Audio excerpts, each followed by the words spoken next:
राम रामेति रामेति रमे रामे मनोरमे सहस्त्रानाम ततुल्यम राम नाम वरानने। पूरा देश राममय है और ऐसे समय में मैं आप सबके भीतर विराजित श्री राम को नमस्कार करता हूं।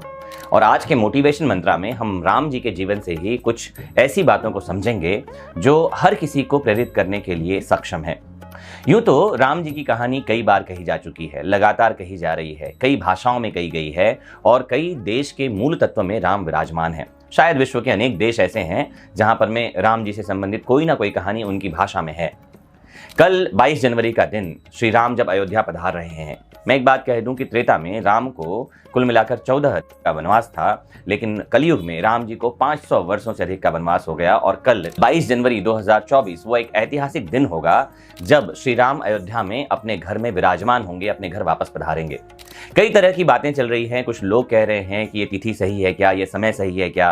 100 तरह की बातों के बीच एक बात मुझे याद आती है कि जब दशरथ जी गुरु वशिष्ठ के पास पहुंचे ये पूछने के लिए कि राम जी के राज्याभिषेक का सही समय और मुहूर्त क्या होगा, और वशिष्ठ जी ने कहा था कि वही मुहूर्त सही है। कौन सा मुहूर्त सही है? नहीं, वही मुहूर्त, वही दिन शुभ होगा जिस दिन राम का राज्याभिषेक होगा। तात्पर्य ये कि मर्यादा पुरुषोत्तम श्री राम के राज्याभिषेक के लिए सही मुहूर्त की जरूरत नहीं है, बल्कि जब उनका राज्याभिषेक होने वाला है होगा वही सही मुहूर्त होगा। तो कल 22 जनवरी है, एक विश्व भर के लिए एक दिन है जो याद किया जाने वाला है। यूके की संसद ने भी इस पहल का स्वागत किया है कि कल राम जी का राज्याभिषेक होने जा रहा है, विश्व भर में उल्लास मनाया जा रहा है। ऐसे में हम राम जी के जीवन से क्या सीख सकते हैं?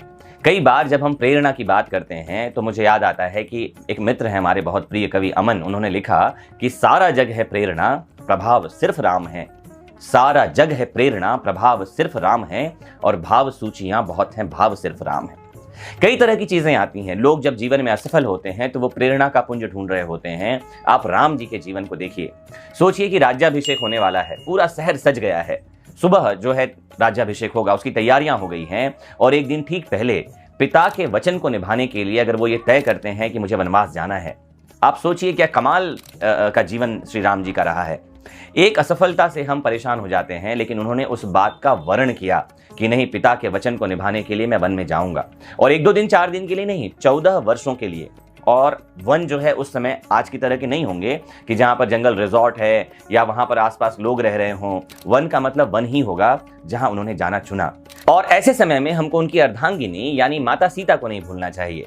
वनवास केवल श्री राम का था, लेकिन माता सीता ने उनके साथ जाना चुना। और जब श्री राम उनसे पूछते हैं कि तुम मेरे साथ चल के वन में करोगी क्या, तो वो कहती हैं मैं आपके रास्ते के कंकड़ पत्थर को हटाऊंगी। ये पत्नी का त्याग हमको उनसे सीखने को मिलता है। ये श्री राम का पत्नी व्रता होना हमें बताता है कि जीवन कैसे जिया जाना चाहिए। और कमाल की बात यह है कि उनके साथ लक्ष्मण भी चल दिए अपनी पत्नी उर्मिला को छोड़ करके। उर्मिला का त्याग, लक्ष्मण का त्याग, भरत का त्याग। आप एक एक चीज को जब रामायण में पढ़ते हैं तो आपको लगता है कि जीवन कैसे जिया जाना चाहिए। लाइफ मैनेजमेंट के सूत्र आपको हर एक चीज रामचरितमानस में मिलेगा। जैसे एक अच्छा सा उदाहरण मैं और लेता हूं, जो हम मैनेजमेंट में देखते हैं या आज की दुनिया में देखते हैं, तो हर व्यक्ति किसी काम का श्रेय लेने को तैयार है, भले काम उसने किया हो या न किया हो। लेकिन सोचिए, जब हनुमान जी को लंका पार जाना है, वो तैयार नहीं है उस काम के लिए, तो उनको मिलते हैं जामवंत। समझना, जब दक्षिण भारत में लंका पर जाना है समंदर पार करके, तो कौन जाएगा, इस बारे में बात चल रही है। अंगद कहते हैं मैं जा सकता हूं, लेकिन जामवंत जानते हैं कि किसकी क्षमता क्या है। मैनेजर को यह पता होता है कि कौन सा व्यक्ति कौन से काम को करने के लिए सक्षम है। वो कहते हैं तुम जा तो पाओगे, लेकिन तुम्हारे लिए सुरक्षित वापस आना संभव नहीं होगा। तो कौन है जाएगा? हनुमान चुपचाप से किनारे बैठे हुए हैं, कुछ सोच रहे हैं। तो जामवंत कह सुन हनुमाना, का चुप साध रहे हो बलवाना। जामवंत ने पूछा कि क्या सोच रहे हो? उन्होंने कहा पवन तनय बल पवन समाना। वो कह रहे हैं तुम तो पवन के पुत्र हो और तुम्हारे पास पवन जैसा बल है, और तुम ही हो जो जा सकते हो लंका पार सीता का पता लगाने के लिए। हनुमान जी को अपनी शक्तियों का एहसास नहीं था और ये एहसास उनको जामवंत जी ने दिलाया। हम समझ सकते हैं कि एक समय के या सबसे पुराने मोटिवेटर जो हैं या मोटिवेशनल स्पीकर जो हैं वो जामवंत जी हैं, जिन्होंने हनुमान जी को उनकी शक्ति का परिचय करवाया। तो जामवंत जी यहाँ कहते हैं कि कवन सो काज कठिन जग माही, जो नहीं हो ये तात तुम पाही। मतलब दुनिया में ऐसा कौन सा काम है हनुमान जो तुम नहीं कर सकते हो। और जैसे ही उनको पता चला कि राम काज लगी तब अवतारा, हनुमान जी को पता चला कि हनुमान जी का जन्म जो है वो राम के काज के लिए तो हुआ है। तुरत ही भयउ पर्वत आकारा, रामचरितमानस में उल्लेख आता है कि वह पर्वत के आकार के हो गए और उन्होंने उड़ान भरी और वहां से जाके जानकारी लेकर आए। लेकिन आप सोचिए, उनके पास उड़ने की शक्ति थी, वो अपने शरीर को बड़ा कर सकते थे। माता सीता की जानकारी लेकर के वो सीधे राम जी के पास नहीं गए। अगर आजकल हम देखें तो हर व्यक्ति श्रेय लेने को तैयार है और वो सीधे बॉस के पास जाना चाहता है कि मैंने ये काम किया है। हनुमान जी वापस जामवंत जी के पास आए। वो ये भी कह सकते थे जाकर राम जी को कि मैं पता लगाया हूं ये चीजें हैं, और वानर तो जो है वहां बैठ करके हमारा पूरा दल समुद्र तट पर सुस्ता रहा है, मैं उनको लेकर आता हूं। लेकिन नहीं, वो जाकर जामवंत जी से मिले। उन्होंने पूरा हाल जामवंत जी को सुनाया। जामवंत जी जो टीम के मैनेजर थे वो सबको लेकर राम जी के पास पहुंचे।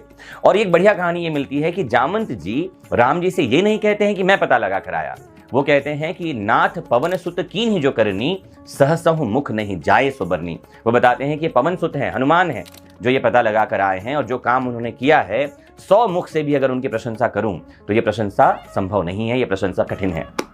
हनुमान जी अपनी उपलब्धि का पूरा श्रेय राम जी को देते हैं। वो कहते हैं कि राम जी के प्रताप से ही तो ये हुआ, क्योंकि उनका ये समझना है कि राम जी के प्रताप से ही तो गोपद सिंधु अनल सितलाही, राम कृपा धर चितवा जाही।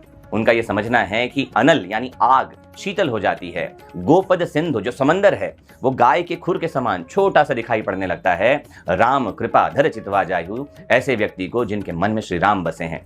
अब राम जी को देखिए, जब वो भरत से पहली बार मिलते हैं तो वो ये नहीं कहते हैं कि मेरे को जीवन में ये समस्या आई और इस समस्याओं का निपटारा मैंने अकेला किया, मैंने रावण का वध किया। नहीं, वो ये नहीं कहते। वो भरत को समझाते हैं कि हनुमान और उनकी टीम ने जो कुछ किया मैं उससे उऋण नहीं हो सकता, मतलब उससे ऋण से मुक्त नहीं हो सकता, क्योंकि इन लोगों ने जो कुछ किया उसके बारे में तो संभव ही नहीं मैं बता भी सकूं।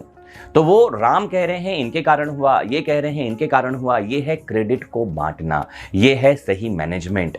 और ऐसी कई हजारों चीजें हैं जो हम रामचरितमानस और राम के जीवन से सीख सकते हैं। आज के मोटिवेशन मंत्रा को मैं यहां जाकर विराम देना चाहता हूं कि राम शब्द का अर्थ क्या है। कई बार पूछा जाता है कि आपको राम शब्द का अर्थ पता है, क्या आपको राम समझ में आते हैं? तो राम इतना व्यापक शब्द है कि उसका अर्थ निकालना मुझे लगता है मूर्ता है, लेकिन फिर भी कुछ रेफरेंसेस से हम राम शब्द को समझते चलते हैं। अगर हम कबीर साहब की बात करें तो कबीर साहब लिखते हैं कि एक राम दशरथ का बेटा, एक राम है सबसे न्यारा, एक राम घट घट में बैठा, एक राम का जगत पसारा। कबीर लिख रहे हैं कि राम शब्द बहुत व्यापक है और यही सारे संसार में व्याप्त है। राम शब्द संस्कृत के रम धातु से बना हुआ है, और आपको एक जानकारी दूं, रम धातु का अर्थ है रमण करना या निवास करना। राम जो है वो प्राणी मात्र के हृदय में रमण करते हैं, इसीलिए राम है, तथा भक्तजन उनमें रमण करते हैं, इसीलिए कहा जा सकता है कि वे राम हैं। रमते कणे कणे इति रामः। मैं विष्णु सहस्त्र नाम का उल्लेख करना चाहता हूं, जिस पर लिखित भाष्य में आदि शंकराचार्य ने पद्म पुराण का उदाहरण देते हुए कहा है कि नित्यानंद स्वरूप भगवान में योगी जन रमण करते हैं, इसीलिए वो राम हैं। तो आप सभी को श्री राम जी के अयोध्या वापसी की एक बार बहुत बहुत शुभकामनाएं। मुझे उम्मीद है कि आज का ये मोटिवेशन मंत्र आपके रग रग में जोश भर देगा, और जहां पूरी दुनिया राम में है, आप भी लग जाइए श्री राम में ध्यान लगाने के लिए।